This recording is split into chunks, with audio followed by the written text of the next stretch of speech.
relationships, minutes of a day to guide from the bottomless pit. But my aim was made strong by the hand of the Almighty.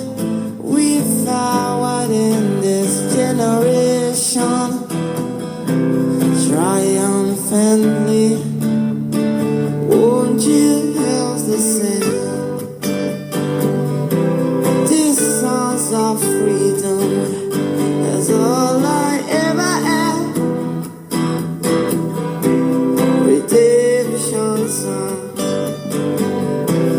redemption song. Emancipate yourself from mental slavery. Number two ourselves can free our mind. I've no fear for atomic energy, 'cause none of them can stop the time. Our love shall kill our prophets. Greetings to you all, Africans in diaspora, and those in the western coast, particularly Nigeria. I want to quickly touch one thing that has been bugging me for a very long time. I've never wanted to say something. But come to think of it, when you were a child who was watching, giving up will not be an option. You must say something. We are talking about emancipating ourselves from mental slavery, because I have identified 4 things, if not 5, that have kept us where we are in Africa, particularly West Coast, Nigeria in particular.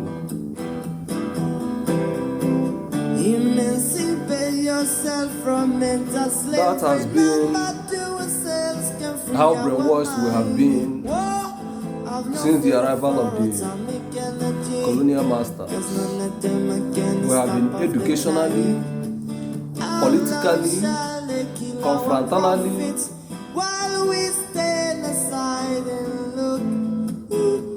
and to crown it all, religiously indoctrinated.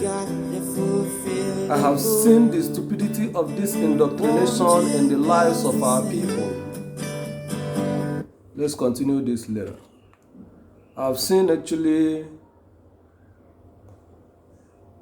the stupidity of this indoctrination in the lives of our people.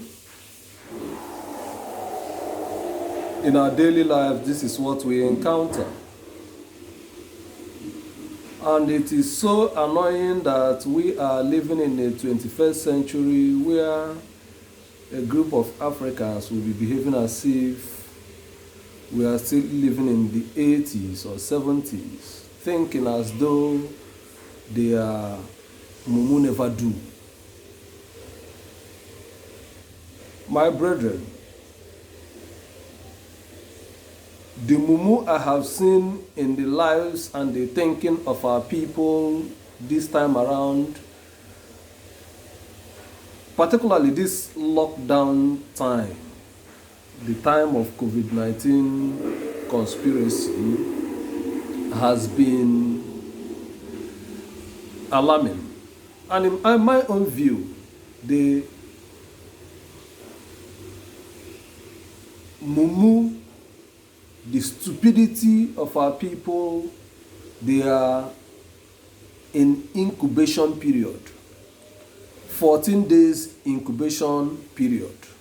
And I want to quickly, before I digress, these 4 identified problem that has been holding Africa down, politically, educationally, confrontally, and to crown it all, religious indoctrination by the West, has hold grip of a black man wherever they are. They can be professors, they can be doctors, they can be anything, but they don't think properly. I'm sorry to say this, we don't think properly. We always come up with this slogan, let it just be, let us leave it for God. God cannot do anything for us. We prepare ourselves, our minds, to run out of this continent to a place built by our fellow human beings.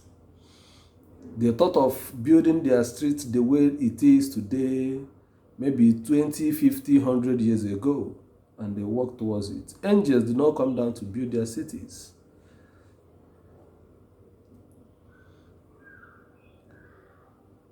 I want to quickly, before I forgot, go down to the real business of today, which happens to be emancipating ourselves from mental slavery. First, this is time to think. This incubation, in the other hand, is a time to think in the other hand. You think in this 14 days incubation time of some people's mumu to see if you can come out of this suffering and smiling, which Fela sang about before he died. And we are happy and comfortable with suffering, and we are comfortable with smiling, and to crown it all, stupidity, which mumu never do, is too much. What do I call stupidity? Stupidity is when you are clamoring for good road, and a road that is newly being constructed currently from Omeka to Osisioma. People are jumping up that a road which they know too well that this road is not going to last the test of time. Just give it 2 seasons. And some of them do say it's less than that. 2 seasons, maybe 2 years. We start complaining, bad road, bad road, bad road. And none will stand up and say this quality of road is not what we are asking for. Stupidity is when you are discussing with your fellow man over a bottle of beer. It's always a beer parlor talks, that there's no drainage system in Aba. And when one is built, like the one at what do they call it? Abai. When it's built, before the completion of the project, you now find out that our people have filled up the drainage system with bottles of pure water, cans of pure water, cans of Coke, and all the rubbish inside the gutter. So how do we move on? Those are the things we need to sit down, think, and come up with a mindset that will change this status quo. We don't want to talk about our politicians now. We are only to go this incubation time to think, one, and come up with a good mindset on how to change the status quo. I'm not asking you to do anything, but I want you to think as a human being. I want you to actually think and reason a way out. If we can think like human beings, without sentiment, we can change our immediate environment. But if we can go on with the concept of what can we do, that means we are in for a big shit, because our leaders are stupid and they are using us for experiment, whatever order. That is why I said we are confrontally indoctrinated.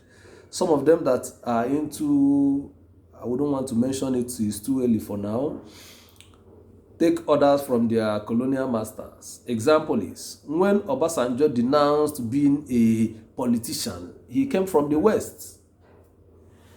He came in, he went to UK and went to Sweden, if I am not mistaken, on touching Nigerian soil. That was when he made that pronouncement that he is no longer a politician, he is an elder statesman. That means he went there to take orders from his masters. That is part of confrontational indoctrination. And religiously, you can see what is going on in our polity. I want us to think, if we can.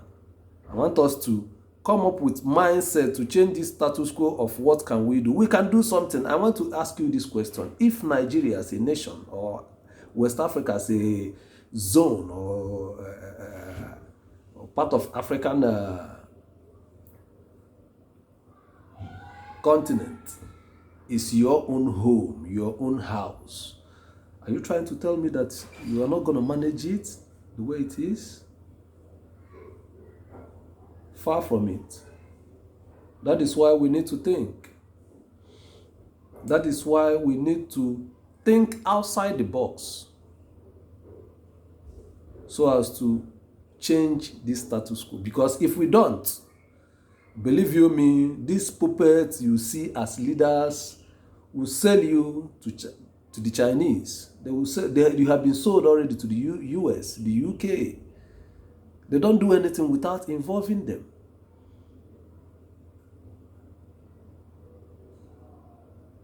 That will be all for now. I wish to see you soon again.